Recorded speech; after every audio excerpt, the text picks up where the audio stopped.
यह एक प्राचीन कहानी है। पुराने काशी में एक व्यक्ति था जिसमें आत्मज्ञान, आत्म साक्षात्कार प्राप्त करने की बड़ी लालसा थी।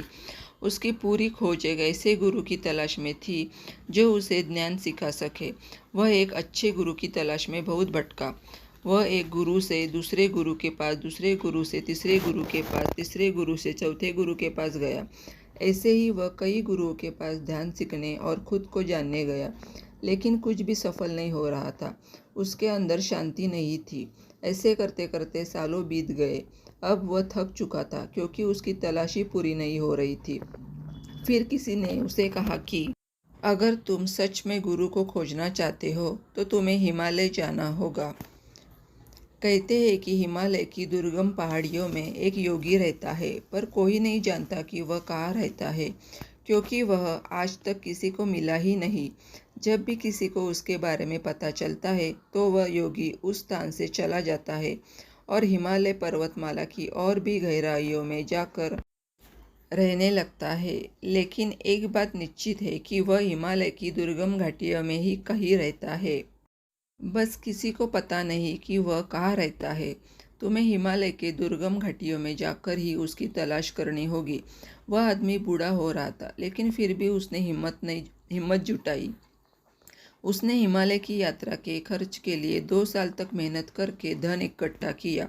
फिर उसने यात्रा शुरू की। उसने प्रारंभिक कुछ यात्रा ऑटो पर सवार होकर की, फिर घोड़े पर, और अब वह हिमालय की तलहटी पर पहुंच चुका था, जहां से अब ऊपर पहाड़ों में उसे पैदल ही चढ़कर जाना था। वहां उसने हिमालय की निचली घाटियों में रहने वाले बहुत से स्थानीय लोगों से उस रहस्यमयी योगी के बारे में पूछताछ की।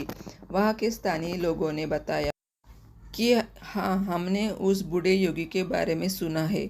वह बहुत प्राचीन है। कोई नहीं बता सकता कि वह कितना पुराना है। शायद 300 साल या 500 साल का भी हो सकता है। वह इसी हिमालय पर्वत में कहीं तो रहता है, लेकिन जगह आपको नहीं बताई जा सकती, क्योंकि हम में से किसी को भी इस बात की जानकारी नहीं है कि आप उसे वास्तव में कहाँ पाएंगे। लेकिन समय समय पर इस बात से सबूत मिलते रहते हैं कि वह योगी इस हिमालय में ही रहता है। अगर तुम ऐसे ही खोजते रहोगे तो तुम उसे ढूंढ लोगे। वह इंसान हिमालय की ऊंची और दुर्गम चोटियों में गया। उसने हिमालय की एक चोटी में ढूंढा, फिर दूसरी चोटी में, फिर तीसरी चोटी में। ऐसे ही वह उस योगी को ढूंढता रहा। 2 साल बीत गए उस हिमालय में घूमते हुए, लेकिन वह अब भी उस योगी की खोज में लगा हुआ था।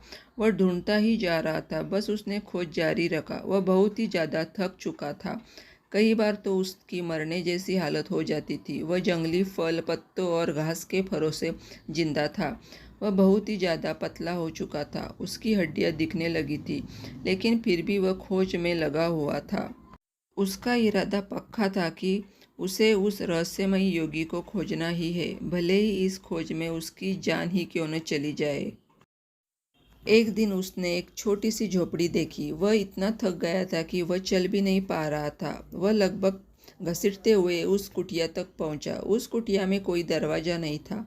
उसने अंदर देखा, अंदर कोई नहीं था, और उस कुटिया को देखकर ऐसा लग रहा था जैसे सालों से उस कुटिया के भीतर कोई नहीं था। उस इंसान को लगा कि वह योगी अब इस दुनिया में नहीं रहा। वह जमीन पर गिर पड़ा।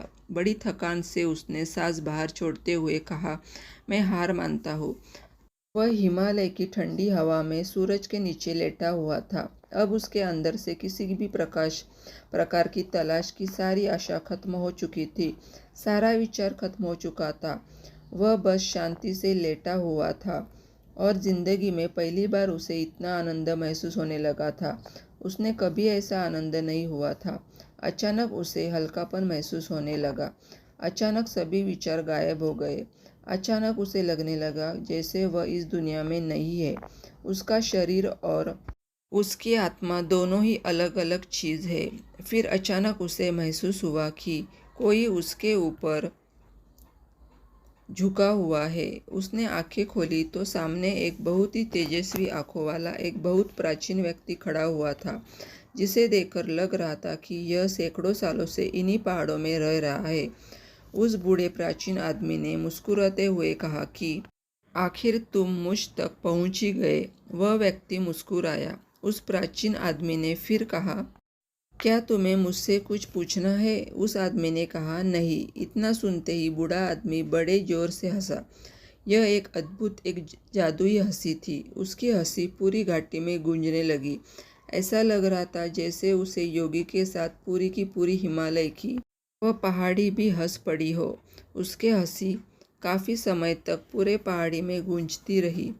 फिर उस बूढ़े योगी ने कहा, तो अब तुम समझ गए कि ध्यान क्या है? उस आदमी ने जमीन पर लेटे हुए ही उत्तर दिया, हाँ, मैं समझ गया। यह शब्द जो उसके अस्तित्व के सबसे गहरी मूल उसकी अंतरात्मा से आए थे कि मैं हार मानता हूँ। इस हार में उसके सारे लक्ष्य, सारी खोज, सारे प्रयास गायब हो गए। उसने यह कहा, मैं हार मानता हूँ, अब मेरी तलाश खत्म हुई। उसी क्षण में वह वही व्यक्ति नहीं था और उस पर आनंद की वर्षा हुई। वह चुप था, वह कुछ भी नहीं था और उसने गैर अस्तित्व के अंतिम स्तर को छुआ। जिस क्षण उसके जीवन से सारी खोज, सारे लक्ष्य, सारी लालसा समाप्त हो गई, उसी क्षण उसे पता चला कि ध्यान क्या है। वह समझ गया कि ध्यान एक ऐसी मानसिक अवस्था है जब ना तो मन में कोई लक्ष्य हो, ना कोई लालसा, न कोई उम्मीद, ना कोई विचार और ना ही कोई बंधन हो।